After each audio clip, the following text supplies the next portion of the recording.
warm water to rehydrate them. Once they have softened, they are sliced into thin pieces and set aside.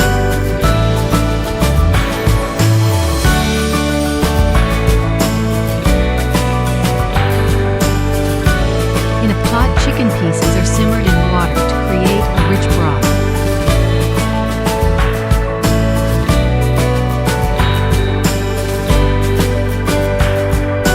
After about an hour of slow cooking, the mushrooms are added, infusing the broth with their earthy, umami flavor.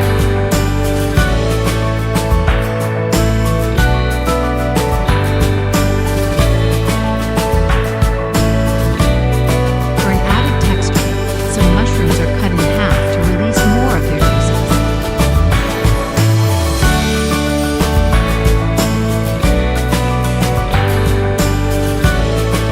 As the soup continues to simmer, it develops a deep, comforting aroma that makes it a perfect meal for any time of year.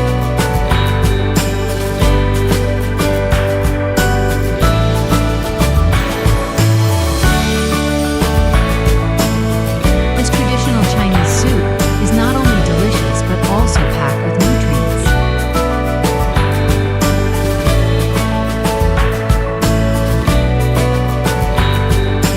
Mushrooms are a great source of vitamins, antioxidants, and dietary fiber, making them a staple ingredient in many Asian households.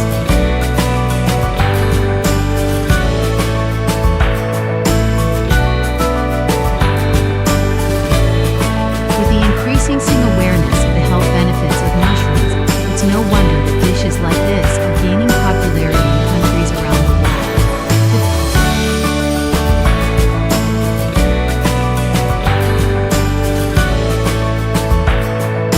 Next, let's explore another type of mushroom, the oyster mushroom. This variety is known not only for its mild, refreshing taste, but also for its rich nutritional value.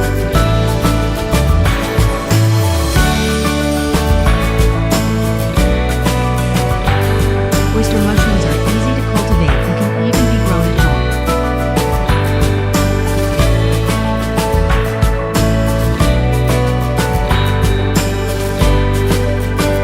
To begin growing oyster mushrooms, you need to prepare a suitable nutrient environment for their development.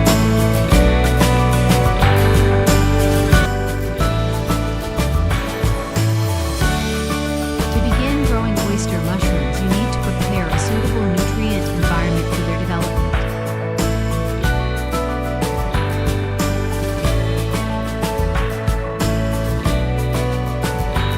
After the mycelium has fully developed, the substrate is transferred to a room with soft lighting, good ventilation, and high humidity to stimulate the formation of fruiting bodies.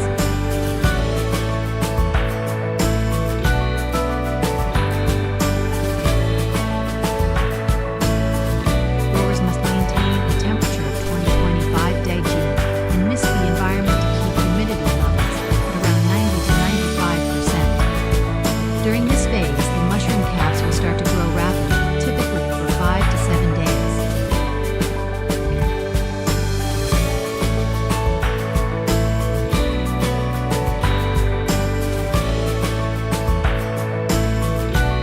When the mushrooms reach their ideal size and color, usually 7 to 10 days after fruiting, they are ready for harvest.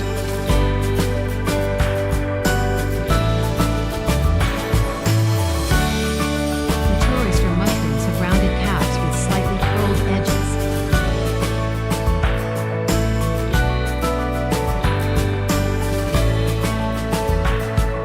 Harvesting should be done gently by twisting the base of the mushroom to avoid damaging the substrate.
The global peanut market was valued at $86.5 billion USD in 2024 and is projected to reach $99.7 billion USD by 2027. Peanuts are grown in many regions across the world, and last year, China produced around 18 million tons of peanuts, accounting for approximately 40% of the global output. So how are peanuts produced and harvested?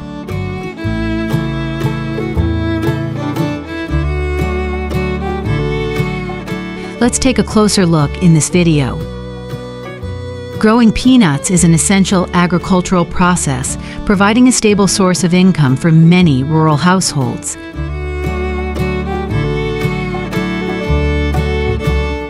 Peanuts are known to be easy to grow and can adapt to various soil types. However, the best soil for peanuts is sandy loam, which has good aeration and drainage.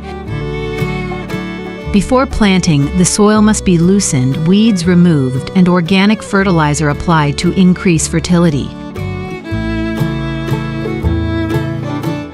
The rainy season is often the ideal time to start planting peanuts, as favorable weather conditions promote plant growth.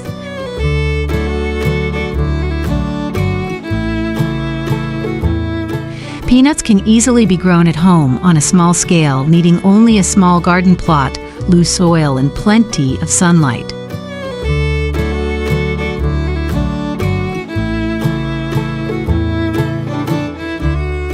For larger farms, automatic seeders are used to ensure accurate spacing and depth when planting, saving time and labor for farmers.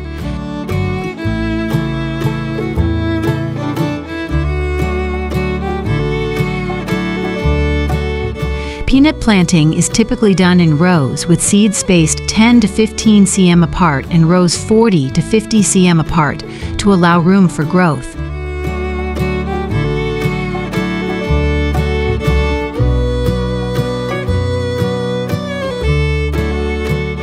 The seeds should be planted at a depth of 3 to 5 cm, enough to retain moisture and protect the seeds from adverse factors such as wind or animals.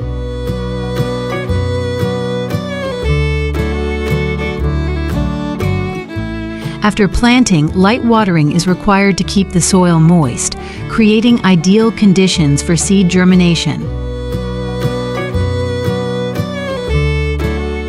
Under favorable conditions, peanut seeds can sprout within 4 to 7 days of planting. During the first 12 days after planting, peanut plants begin to develop young leaves and eventually flower.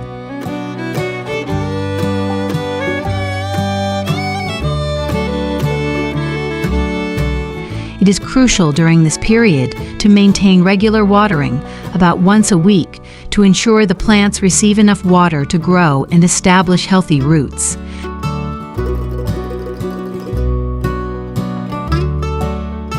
Peanuts are one of the most water-efficient crops, needing only 1 to 1.5 inches of water per week to maintain stable growth. Flowering typically occurs after 30 to 40 days, when the flowers self-pollinate and transform into peanut pods beneath the soil. At harvest time, it's essential to uproot the peanut plants at the right moment to ensure the best quality.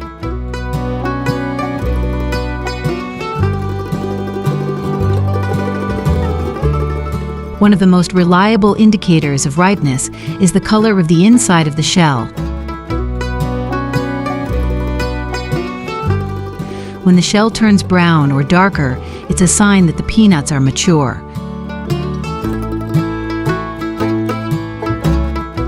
However, the harvest time also depends on the peanut variety and weather conditions, with an average maturity period ranging from 120 to 150 days.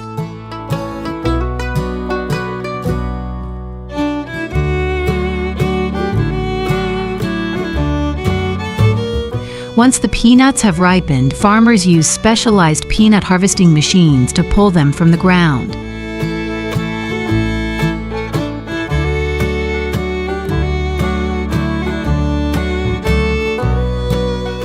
These machines are designed to gently lift the plants, avoiding damage to the roots and pods.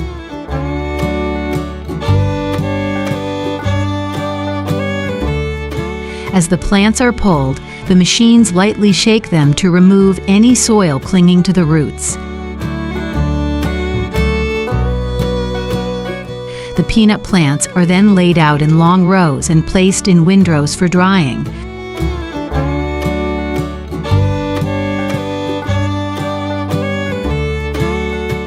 The drying stage is crucial for reducing moisture content in the peanut pods, typically lasting from 2 to 4 days, depending on weather conditions.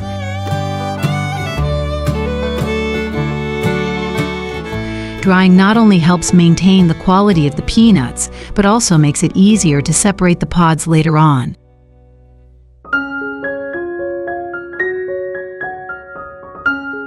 After drying, the peanuts are fed into threshing machines to separate the pods from the plant.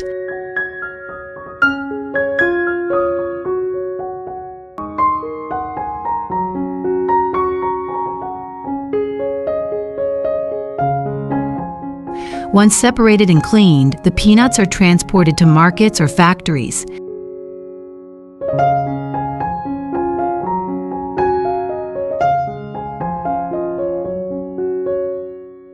Peanuts can be sold directly as raw nuts or taken to factories for processing into products like peanut butter, peanut oil, or peanut candy.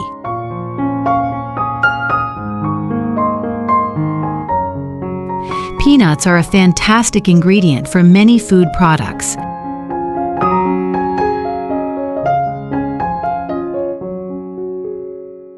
One of the most popular products is peanut chew, a delicious, bite-sized candy coated in chocolate and loaded with crunchy roasted peanuts. Let's take a look at how thousands of these candies are made in the factory.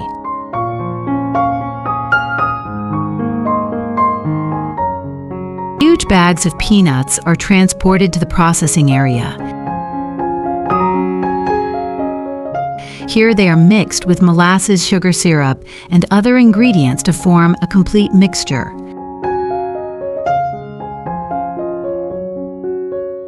This mixture is then placed onto stainless steel conveyors and cooled through a cooling tower. Next, the peanut chew mixture is evenly pressed by rollers to ensure uniform size for each candy. At this stage, automatic blades cut them into neat, bite-sized pieces. Now it's time to coat the candies in chocolate. The pieces move along inclined conveyors where chocolate is evenly poured from top to bottom in the enrobing process. Air is lightly blown over them to remove any excess chocolate, and they are then cooled to set the perfect chocolate coating.